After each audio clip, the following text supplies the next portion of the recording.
करवाए ले सेठानी से कही सेठानी कथा करवाए ले चलो बहुत दिन हो गए घर में कोई दान पुण्य नहीं करो। ए माताओ सुन लियो कथा कैसी चढ़ जाती है। तुम्हारे गांव में हर साल होते सो हमें जो लगते चढ़ी गई है तासो बताए रहे हैं। सुन लियो तासो सेठ जी ने कथा करवाए को मन बनाओ और पंडित जी के पास गए। पंडित जी हम अपने घर में कथा कराओ चाँद। पंडित जी बोले करवाओ। पंडित जी को बुलाए के लाए और जब बुलाए के लाए तो कुछ आसन मंगवाओ। पंडित जी ने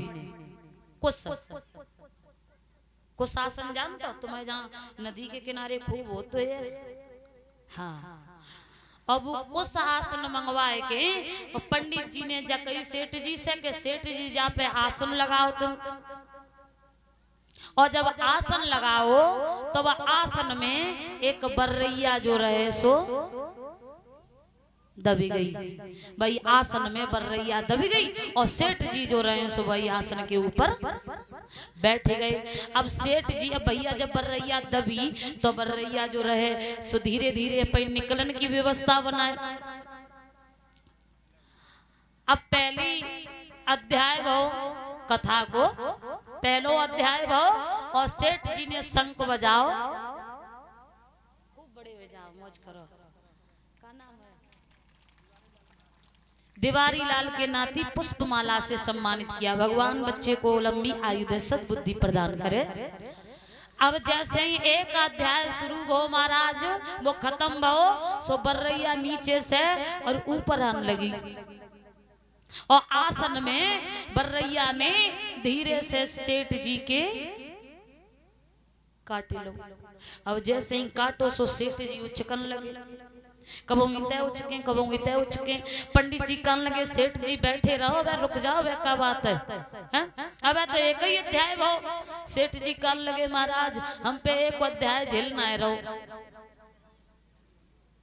ऐसी कथा होती का। अब पंडित जी को क्या मालूम उन पे का बीती रही। उन्होंने की हाँ बिल्कुल ऐसी होती कथा।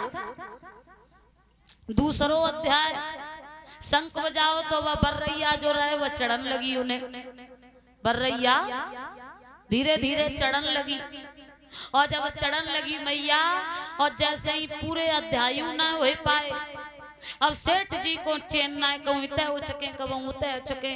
पंडित जी कहने लगे सेठ जी काय को परेशान हो दक्षिणा की बात है तो 10-20-50 कम दे दियो लेकिन कथा तो पूरी करवा लो। सेठ जी बैठे रहे जब उन पे ना सहन वो सोई उठ के बैठाड़े हो गए। कहने लगे पंडित जी रहन दो हम तो कहीं जब कथा करवाए हुए थे सुख मिलेगो और हमें क्या मालूम थी जब कथा करवाने से तो बड़ो दुख मिलता है। उन्होंने की क्यों कि सेठ जी अब माफ करो हम कथा इतनी सुन पाए हमें ऐसा लगा कि कथा हमें चढ़न लगी कथा चढ़न लगी। सेठ जी ने पंडित जी समझ ही नहीं पाए और जब सेठ जी खड़े भये तो उन्होंने सब बात बताई। महाराज जब एक बर्रैया आती परेशान कर रही हो तुम अध्याय ही नहीं खत्म हो रहा हम कॉल सुने तो हमें ऐसा लगा तो तैसी तुम्हें तो ना चढ़ी गई कथा। हम जयकारो लगवाए तो चुप बैठी कीर्तन बुलवाए तो चुप बैठी मतलब अगर अपन रंग पे आ जाए तो फिर रिकॉर्ड तो देती। हाँ हमारा सबसे बड़ी गलती है तुम्हारी जब राजा ही ढीलो ढीलो हो तो प्रजा तो वैसे ढीली हुई है।